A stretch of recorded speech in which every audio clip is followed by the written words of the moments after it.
Hello दोस्तों, welcome to mathematics easy में। मैं पवन सर आप सभी का स्वागत करता हूं। तो आज हम लोग क्या करेंगे, class 10th maths 2 chapter number 3 वृत्त को आगे बढ़ाएंगे, यानी कि एक्सरसाइज 3.4 को कंप्लीट करेंगे। क्योंकि इससे पहले वाले वीडियो में मैंने आपको 3.4 से रिलेटेड जितनी भी प्रॉपर्टीज है, जितने भी वृत्त के गुणधर्म थे, वो सारे गुणधर्मों को एक्सप्लेन किया है। अगर आपने उसे नहीं देखा है तो मैं यही कहना चाहूंगा कि पहले उस गुणधर्मों को देख लीजिए, तभी ये जाके सभी सवाल आपको समझ में आएंगे। क्योंकि उस सारी प्रॉपर्टीज को एक्सप्लेन किया गया है इन सभी सवालों के लिए ही। ओके, तो वो सारी प्रॉपर्टीज को अच्छे तरीके से पढ़ लीजिए। इसके लिए आपको पुराना वीडियो क्या करना पड़ेगा, देखना पड़ेगा। और इससे पहले भी मैंने आपको ब्रिज से रिलेटेड 3.1, 3.2, 3.3 एक्सरसाइज को कंप्लीट किया है। अगर आपने उसको नहीं देखा है तो उससे भी आप क्या कर लीजिए, देख लीजिए। आज हम लोग स्टार्ट करेंगे एक्सरसाइज 3.4 को। कंप्लीट करेंगे नहीं तो इसे दो पार्ट में डिवाइड करते हैं, क्योंकि इसमें टोटल है 8 सम्स, और 8 सम्स को हम लोग 4 पार्ट में क्या करते हैं, डिवाइड कर देते हैं। यानी 1 to 4 इस वीडियो में सॉल्व करेंगे, और नेक्स्ट वीडियो में हम लोग क्या करेंगे, 5 to 8 सॉल्व करेंगे। ओके, चलिए आप आगे बढ़ने से पहले मैं यही कहूंगा दोस्तों, अगर आप इस चैनल से नए जुड़े हुए हैं और अभी तक आपने चैनल को सब्सक्राइब नहीं किया है, और आपको मैथ्स पढ़ना है, तो मैथ्स पढ़ने के लिए इस वीडियो से जुड़ जाइए। मैथ्स के डर को भगाना है तो इस चैनल से जुड़ जाइए। और चैनल से जुड़ने के लिए आपको सिर्फ लाल रंग के सब्सक्राइब बटन को प्रेस करना है, और बेल आइकन में ऑल की बटन को प्रेस करना ना भूलें, क्योंकि सारे नोटिफिकेशन आपको आसानी से मिल सके, इसके लिए बेल आइकन की बटन जरूर प्रेस करके रखें। ओके, चलिए स्टार्ट करते हैं और एक्सरसाइज 3.4 का पहला सवाल देखते हैं। 3.4 के पहले सवाल में क्या बोला है कि ओ केंद्र वाले वृत्त में ये जो आपको त्रिज्या AO है वह AB के जीवा AB के क्या है, बराबर है। तो आपको कई कंडीशन दिए गए हैं, क्या क्या मान ज्ञात करने हैं आपको। सबसे पहले बोला है कोण AOB ज्ञात करिए, दूसरा बोला है कोण ACB ज्ञात करिए, तीसरा बोला है चाप AB और ACB ज्ञात करिए। ये सभी का हमें क्या करना है, माप ज्ञात करना है। ओके, तो 4 चीजों का माप ज्ञात करना है। उसके लिए सिर्फ इतनी जानकारी दिया है कि ये जो त्रिज्या है वह जीवा AB के क्या है, बराबर है। तो पहले हम लोग बता देंगे कि O केंद्र वाले वृत्त में त्रिज्याएं कौन कौन सी हैं।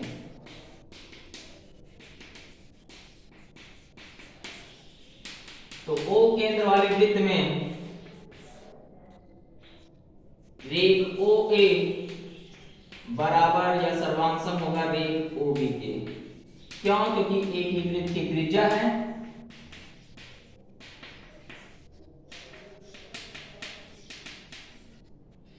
पर प्रश्न में यह भी दिया है कि रेख OA जो है वो सर्वांग है किसके, जीवा AB के।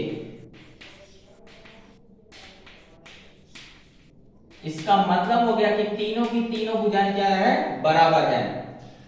तो हम कह सकते हैं कि रेख OA सर्वांग रेख OB सर्वांग होगा जीवा AB। तीनों क्या है, आपस में सर्वांग है कथन 1 तथा 2 से। और अगर ये तीनों भुजाएं बराबर हैं तो इसका मतलब त्रिभुज AOB क्या हो गया, एक समबाहु त्रिभुज हो गया। ये क्या हो गया, एक समबाहु त्रिभुज हो गया, है ना। जिस त्रिभुज की तीनों भुजाएं बराबर होती है उसे क्या कहा जाता है, समबाहु त्रिभुज। समबाहु त्रिभुज सिद्ध करने से फायदा क्या हुआ, इससे आपको सभी कोणों का मान पता चल गया। क्योंकि समबाहु त्रिभुज के प्रत्येक कोण का माप क्या होता है, 60 अंश। इसलिए कोण AOB कितने अंश का हो जाएगा, 60 अंश का। इसलिए कोण AOB जो है वो बराबर हो जाएगा 60 अंश। कारण क्या लिखोगे, समबाहु त्रिभुज का प्रत्येक कोण।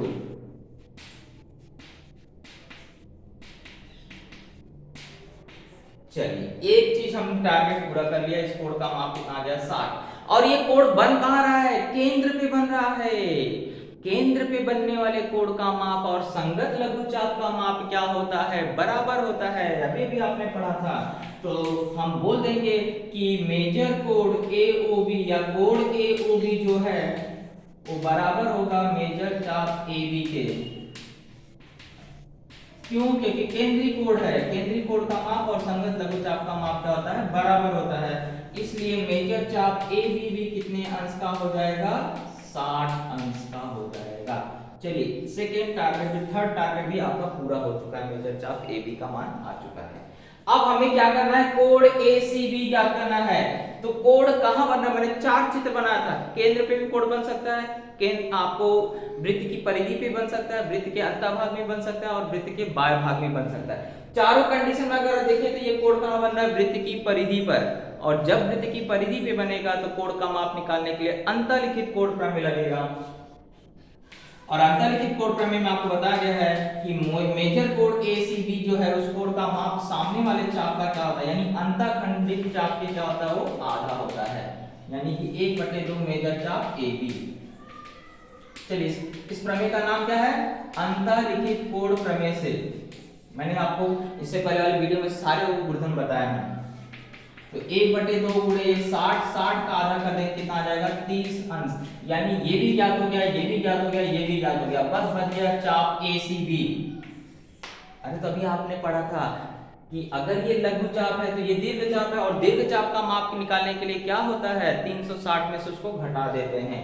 तो हम लोग यहाँ लिख सकते हैं दीर्घ चाप एसीबी, इससे पहले वाले वीडियो में आपको बताया गया था, दीर्घ चाप एसीबी का माप निकालना है तो 360 अंश माइनस मेजर चाप एबी, लघु चाप का माप घटा देंगे तो 360 अंश माइनस एबी का माप कितना है 60, तो घट के कितना आ जाएगा 300 अंश।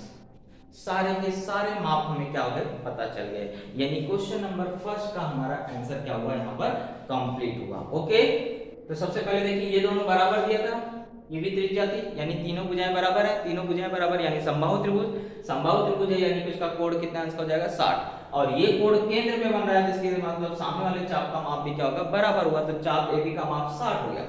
अगर चाप AB 60 है और ये कोण वृत्त की परिधि पे बन रहा है तो कोण का माप उसका आधा हो जाएगा 30, ये 30 है, ये 60 है, ये 60 है, अब ये चाप का माप अगर 60 है तो ये ACB निकालने के लिए 360 में से क्या करोगे, घटा दोगे। ओके, चलिए बढ़ते हैं क्वेश्चन नंबर सेकंड पे।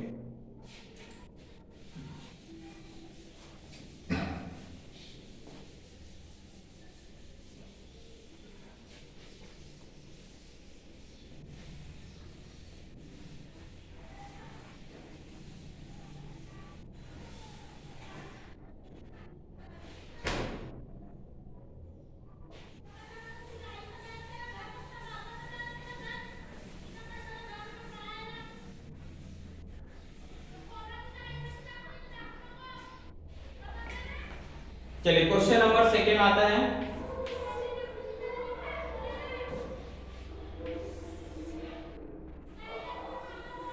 सेकंड में इस तरह से डायग्राम बना हुआ है,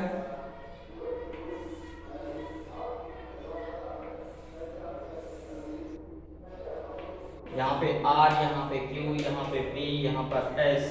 अब आपको इसमें बोला है भुजा PQ और QR आपस में बराबर है, भुजा PQ और QR, सॉरी भुजा PQ QR आपस में बराबर, कोण PSR 110 अंश, तो PQR कितने अंश का होगा वो हमें क्या करना है, ज्ञात करना है। चलिए फटाफट देखते देखते, सबसे पहले आपको बताया गया ये चतुर्भुज है PQRS, ये क्या है, एक चक्री चतुर्भुज है।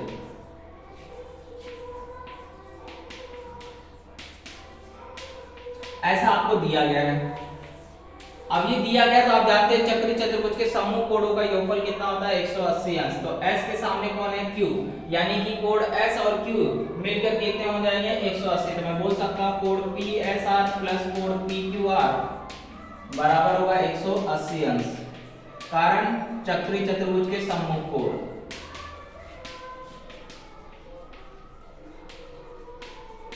इस चीज को आपने पढ़ा है। अब इसमें हम लोग माप रख देंगे, ये है 110 प्लस कोण PQR, अब उसको वहां ले जाके घटा देंगे तो कोण PQR बराबर हो जाएगा 180 अंश माइनस 110 अंश, कितना आ जाएगा 70 अंश। एक टारगेट हमारा पूरा हुआ। दूसरा बोला है मेजर चाप PQR कितने अंश का होगा, मेजर चाप PQR, इस चाप का माप ज्ञात करना है। तो ये चाप के सामने, ये कोण के सामने कौन सा चाप आ रहा है, PQR, यानी कोण दिया है और चाप का माप पूछा है तो अंतर्लिखित कोण प्रमेय लगेगा, क्योंकि कोण कहां बन रहा है, वृत्त की परिधि पे बन रहा है। तो कोण PSR, भले ही कोण का माप हमें ज्ञात है लेकिन उसके उसके माध्यम से हम लोग क्या करेंगे, सामने वाले चाप का माप निकालेंगे। तो कोण पी एस आर बराबर होगा 1/2 मेजर चाप पी क्यू आर, अंतःलिखित कोण प्रमेय से, क्योंकि आपने पढ़ा ना अंतःलिखित कोण प्रमेय में कोण अगर बनता है वृत्त की परिधि पर तो वो अपने अंतःखंडित चाप का क्या होता है, आधा होता है। तो यहाँ पे कोण का माप 110 अंश है और मुझे ज्ञात करना है चाप पी क्यू आर का माप। ये दो यहाँ भाग में इधर आएगा, क्या हो जाएगा, गुणा, यानी 220 अंश आ जाएगा आपको किसका, मेजर चाप पी क्यू आर का। ये हमारा सेकेंड टारगेट पूरा हुआ। अब थर्ड बोल रहा है चाप क्यू आर का माप कितना होगा। चलिए भाई, ये दोनों आपस में जीवाएं बराबर है, अगर जीवाएं बराबर होती हैं तो आप जानते हैं कि उसके संगत चाप भी क्या होते हैं, बराबर होते हैं। तो यहाँ हम लोग पॉइंट ये लिखेंगे, पांचवा पॉइंट, कि रेख पी क्यू सर्वांशम है रेख क्यू आर के। ये दत्त में आप दिया गया ऐसा लिख लीजिएगा, कारण यहाँ पे जगह नहीं है। तो इसका मतलब है कि यहाँ पे हम बोल सकते हैं, इसलिए चाप पी क्यू सर्वांशम होगा किसके, चाप क्यू आर के। कारण क्या आएगा, यहाँ देखिए, सर्वांशम जीवाओं द्वारा निर्मित चाप।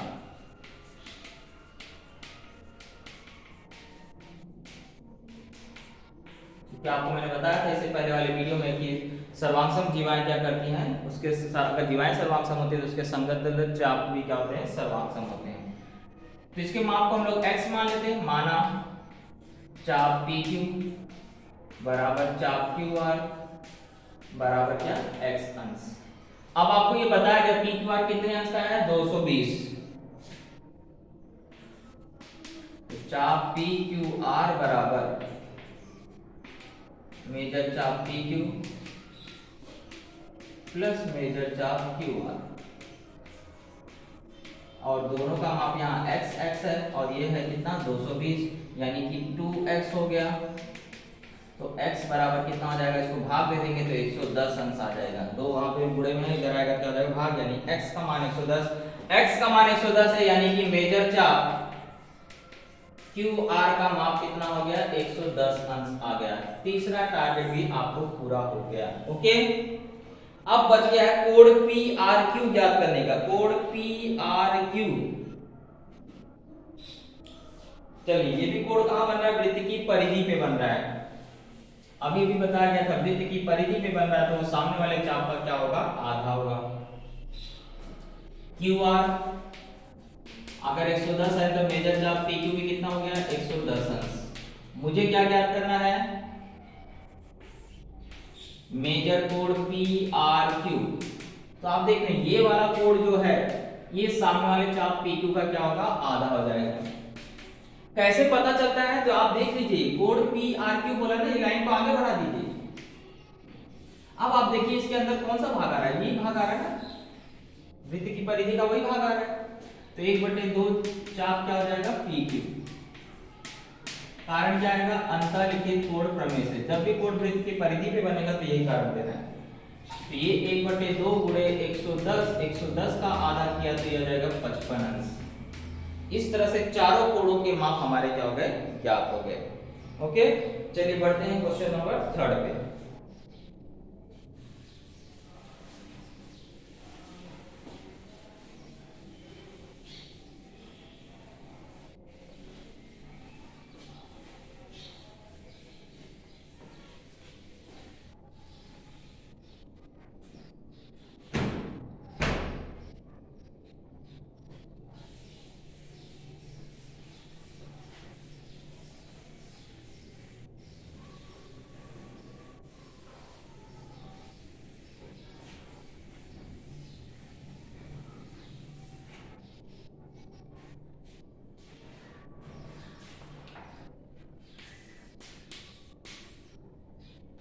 क्वेश्चन नंबर 3 में बोला है कि चक्री चतुर्भुज एम चतुर्भुज MRPN चक्री चतुर्भुज है। अब भाई चक्री चतुर्भुज है तो सम्मुख कोणों का योगफल कितना अंश का होगा, 180 अंश। इसलिए कोण R प्लस कोण N बराबर कितना होगा, 180 अंश। प्रश्न देख लीजिएगा, चक्री चतुर्भुज के सम्मुख कोण। आकृति नहीं बनी है, आपको बोला है ये चक्री चतुर्भुज है, तो इसका मतलब हो गया कि कोण r और n का माप कितना होगा 180। r और n ही क्यों लिया, m और p क्यों नहीं लिया, क्योंकि आपको इसके माप प्रश्न में दिए गए हैं। तो r का माप कितना दिया गया है 5x - 13, ये किसका मान है r का, और n की जगह लिखा है 4x + 4 बराबर कितना 180, क्योंकि दोनों कोणों का योगफल 180। अब इसको सॉल्व कर लो, x का मान आ जाएगा, तो ये 5x + 4x 9x, minus plus घट जाएगा, कितना हो जाएगा -9, 9 उधर गया तो जुड़ जाएगा, यानी 9x बराबर 189।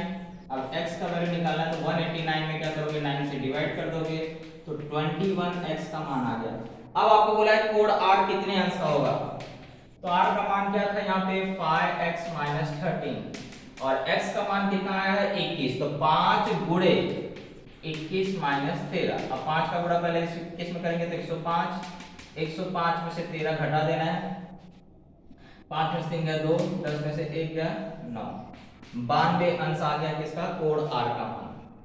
n निकालना है तो n क्या है 4x + 4, यानी कि 4 गुणे x का मान 21 धन 4, 21 चौक 84 + 4 कितना हो जाएगा 88 अंश। हो गया क्वेश्चन नंबर 3, एकदम सिंपल सा बात था। चलिए अगला क्वेश्चन करते हैं, क्वेश्चन नंबर 4।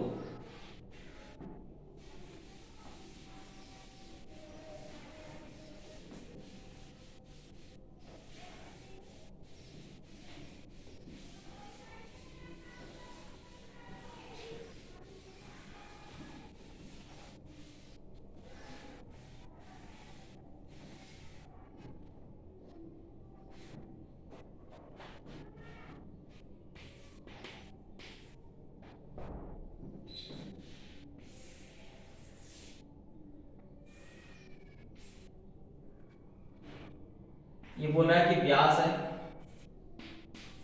और t यहां पर है, तो हमें सिद्ध करना है कि कोण RTS एक न्यून कोण है। कोण RTS क्या करना है एक न्यून कोण है, ऐसा आपको सिद्ध करना है। तो इसके लिए रचना कर दीजिए। ओके,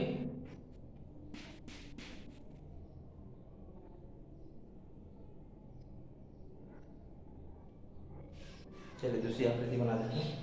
रचना में थोड़ा सा डॉट डॉट रहेगा तो आपको पता चलेगा कि रचना किया हुआ है।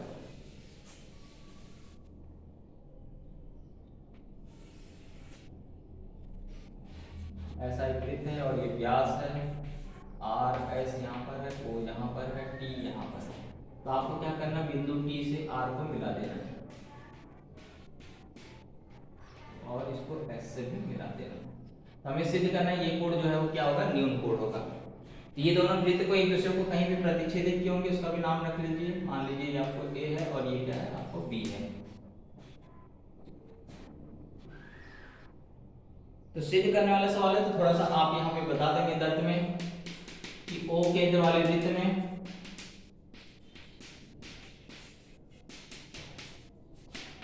रेख आर एस वृत्त का व्यास है।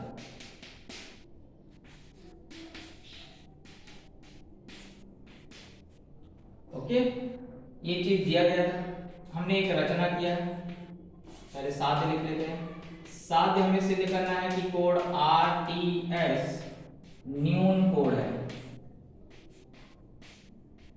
अर्थात हम लोग बोल सकते हैं कोण RTS को हमें क्या सिद्ध करना है, ये भी लिख सकते हो और ऐसा भी लिख सकते हो कि 90 से क्या है कम है, ऐसा भी लिख सकते हो। अब इसको सिद्ध करने के लिए हमने रचना किया। रचना में क्या किया, रेख RT तथा रेख TS खींचा,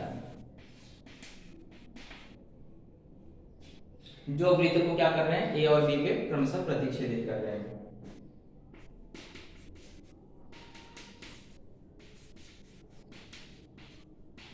क्रमशः ए तथा बी पर प्रतिच्छेदित करते हैं।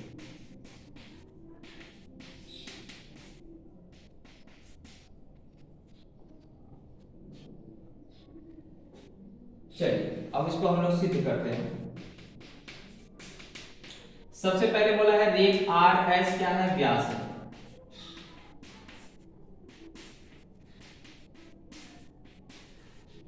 अगर ये व्यास है इसका मतलब है कि ये दोनों क्या है, अर्धचाप है, और अर्धचाप का माप कितना होता है, 180 अंश हो सकता है।